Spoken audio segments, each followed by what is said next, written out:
Elle s'appelle Farida. L'image de cette infirmière en blouse blanche maintenue au sol mardi par plusieurs CRS a choqué et aura donc des suites judiciaires. La soignante a en effet déposé plainte à l'IGPN contre 3 policiers qui eux-mêmes ont saisi la justice. Que s'est-il passé? L'attitude de ces policiers était-elle justifiée, légitime? Enquête signée Stéphanie Zenati, Sophie Herbet. Sous les fenêtres du commissariat du 7e arrondissement de Paris, des soignants, mais aussi quelques anonymes, ainsi que sa fille, viennent d'obtenir gain de cause. J'ai plutôt de bonnes nouvelles à annoncer. Elle a été libérée il y a une demi-heure de cela, donc merci.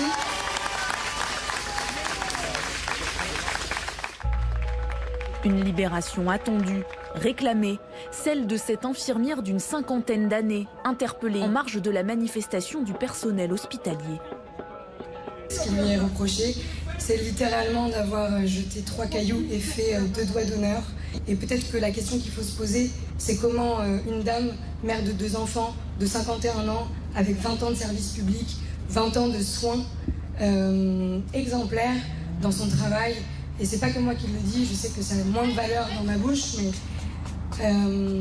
comment cette dame-là a pu en venir là en fait. Mardi après-midi dans les rues de Paris, au pied du ministère de la Santé. Il est 14h30 lorsque la foule s'élance.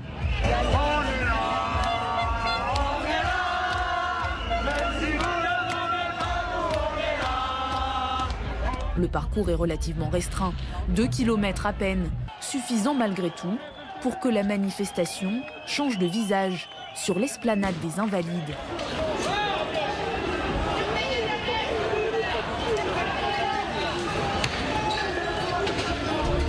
Clément Lano est journaliste indépendant. Il a suivi tout le cortège. La manifestation elle a dégénéré quand les soignants sont arrivés à Invalides par d'autres groupes qui, eux, n'avaient pas de blouse blanche, qui ne ressemblaient pas à des personnels soignants, mais qui étaient cagoulés, habillés en noir. Donc, visiblement, un groupe à part. La situation se tend. Certains soignants, identifiables grâce à leur blouse blanche, se retrouvent alors pris en étau entre les casseurs et les forces de l'ordre. Ils ont les mains en l'air. Eux ne sont pas cagoulés, ne sont pas casqués, ne sont pas habillés en noir. On voit qu'ils ont des tenues de soignants, de médecins. Et en fait, ils vont vers les forces de l'ordre pour essayer de calmer les tensions. Et des tirs de gaz lacrymogène ont lieu. Vous faites gazer, là? Bah oui, on se fait gazer.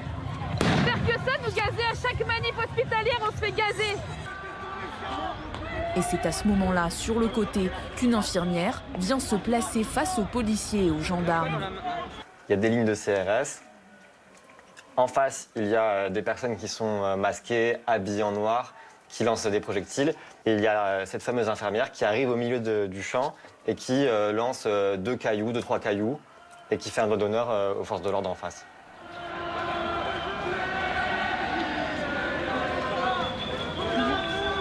Et donc juste après qu'elle ait lancé, il y a une compagnie d'intervention qui charge et qui va l'extraire de la manifestation et elle se fait vraiment emporter par toute cette charge avec des dizaines de policiers, des CRS. En quelques secondes à peine, elle est mise à l'écart. Je fais de l'asthme. Je fais de l'asthme. Je suis infirmière, je fais de l'asthme. Fallait réfléchir avant. Attendez, je fais de l'asthme.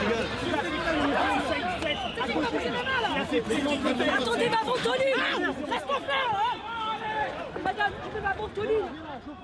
Cette femme, c'est une employée de l'hôpital Paul Brousse de Villejuif, infirmière et cadre en gériatrie. Pendant les 2 mois de confinement, ses collègues le disent, elle n'a pas arrêté, toujours sur le pont aux côtés de ses patients. Elle-même a d'ailleurs été contaminée par le Covid.